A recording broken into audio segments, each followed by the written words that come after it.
Hi സുഹൃത്തുക്കളെ, ഇന്നലെ നൂറടി പുഴയിൽ നിന്നും നൂറടി പാലത്തിൽ നിന്നും എടുത്തിയാടിയ ആ യുവാവിന് വേണ്ടിയുള്ള തെരച്ചില് ഇന്ന് രാവിലെ മുതൽ വീണ്ടും ആരംഭിച്ചിരിക്കുകയാണ്.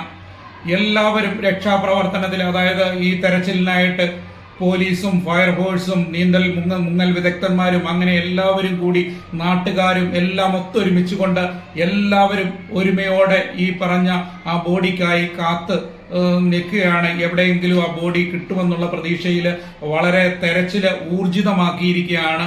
അപ്പോൾ നൂറടി പാലത്തിലും ആ പരിസരങ്ങളിലും പുഴയുടെ ഇരുവശങ്ങളിലുമായി ആളുകൾ നോക്കി ഇങ്ങനെ നിൽക്കുകയാണ്. ആളുകൾക്ക് അവിടുന്ന് വിട്ടുപോരാതെ ഇങ്ങനെ ആ ബോഡി ഇപ്പൊ കിട്ടുമെന്നുള്ള ആ പ്രതീക്ഷയിൽ നിൽക്കുകയാണ്. എത്ര വിഷമകരമായ ഒരവസ്ഥയിലൂടെയാണ് ആ കുടുംബം ഇപ്പോൾ മരിച്ച ആ യുവാവിന്റെ കുടുംബം പോകുന്നതെന്നുള്ള ആ ദയനീയമായ അവസ്ഥ ഇപ്പോൾ ഞങ്ങൾ ഓർക്കുകയാണ്. അദ്ദേഹത്തിന്റെ ഫാമിലിയൊക്കെ ആ പരിസരത്ത് വന്നിട്ടുണ്ട്. ഈ പറഞ്ഞ പുഴയുടെ തീരത്ത് വന്ന് നിൽപ്പുണ്ട്, പാലത്തിനോട് ചേർന്നൊക്കെ വന്നിട്ടുണ്ട്. എന്തായാലും അവരുടെയൊക്കെ മനസ്സുകളിൽ ദുഃഖം തളം കെട്ടി നിൽക്കുകയാണ്. കാരണം ഏക മകനാണ്, കുടുംബത്തിന്റെ ആശ്രയമാണ്, അതാണ് നഷ്ടമായിരിക്കുന്നത്. ഏതായാലും ഈ കൂടി നിൽക്കുന്ന നാട്ടുകാർക്കെല്ലാം മനസ്സിന് നീറ്റലുണ്ടാക്കുന്ന വിധത്തിലുള്ള ഒരു മരണമാണ് ഇപ്പോൾ സംഭവിച്ചിരിക്കുന്നത്. എന്തുകൊണ്ടാണ് ഈ യുവാവ് ഇങ്ങനെ ഒരു കടുങ്കൈക്ക് തയ്യാറായതെന്ന് ആർക്കും അറിവില്ല. കാരണം നല്ല കുടുംബ പശ്ചാത്തലമുള്ള ഒരു കുടുംബത്തിലെ ഒരു പയ്യനാണ്. എന്തു സംഭവിച്ചു? ഏതായാലും അതൊരു വലിയ ഒരു ദുഃഖ വാർത്ത തന്നെയാണ്. ഈ നമ്മൾ കാണുന്ന നിങ്ങൾ പ്രേക്ഷകർക്കാണേലും ഇന്നലെ മുതൽ ഈ പറഞ്ഞ യുവാവിന് വേണ്ടിയുള്ള തെരച്ചിലിൽ ഇപ്പൊ എത്രയോ ആളുകൾ പങ്കെടുക്കുന്നുണ്ട്. നിങ്ങളും ഈ പറഞ്ഞ ഇതിനു വേണ്ടിയൊക്കെ ഈ കാത്തുനിൽപ്പിൽ ഉണ്ടായിരുന്നു, അതൊക്കെ നമുക്കറിയാം. ഏതായാലും നമുക്ക് അതിന്റെ ദൃശ്യങ്ങളിലേക്ക് പോകാം, ആളുകളുടെ പ്രതികരണത്തിലേക്ക് പോകാം എന്നുള്ള ആ ഒരു തെരച്ചിലിന്റെ ആ ഒരു ഘട്ടത്തിലേക്ക് നമുക്ക് അതിന്റെ വിഷ്വൽസിലേക്ക് പോകാം.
നടന്നു പോയപ്പോ ഒന്നുമില്ല. എന്താ സംഭവം? ഞങ്ങൾ കണ്ടത് ഇപ്പൊ എന്താ വെച്ചാൽ ഒരു ചങ്ങായി അവിടെ വന്ന് കണ്ടിപ്പോ ബൈക്കുണ്ട്, ഓന്റെ ഫോണുണ്ട്, ഒക്കെ ഉണ്ട്. ഓൻ പത്ത ആളല്ല.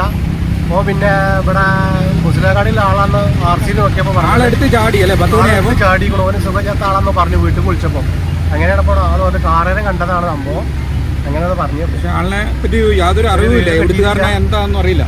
ആ മുസ്ലിംകാടിയിലെ ആള് വന്ന ബൈക്ക് അവിടെ കിടപ്പുണ്ടല്ലോ, ബൈക്ക് അവിടെ കിടപ്പുണ്ട്, ഓന്റെ ഫോണുണ്ട്, ഓന്റെ RC ചെക്ക് ചെയ്തപ്പോ മുസ്ലിംകാടിയിലെ ആളാണ്. അങ്ങനെ പറഞ്ഞത് കേട്ടത്. ഇനി ആളെ തപ്പാം ഇവര് വന്നിട്ടുണ്ട്. ഏകദേശം തീരുമാനമാവും. യൂട്യൂബ് ഞാൻ കാണുന്നത് കുറച്ചേരം കാണാം. കൊണ്ടുപോയിട്ടുള്ള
നമ്മളെ പാടെ എടുക്കുക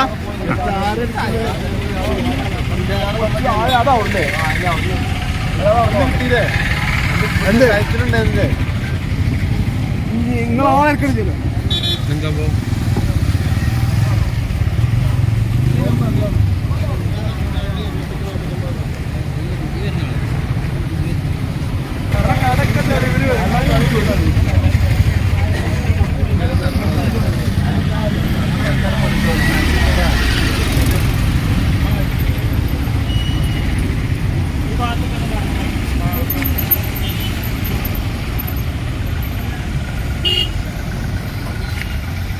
ബൈക്ക് ഏതാ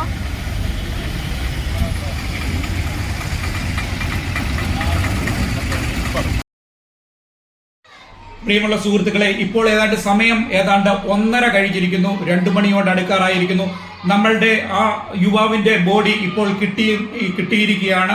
അതായത് ഈ 100 അടി പുഴയിൽ നിന്നും ഏതാണ്ട് ഒരു 100-150 മീറ്റർ അകലെയായിട്ട് ആ ബോഡി കിട്ടിയിരിക്കുകയാണ്. രക്ഷാപ്രവർത്തകർ അത് കണ്ടെടുത്തിരിക്കുകയാണ്.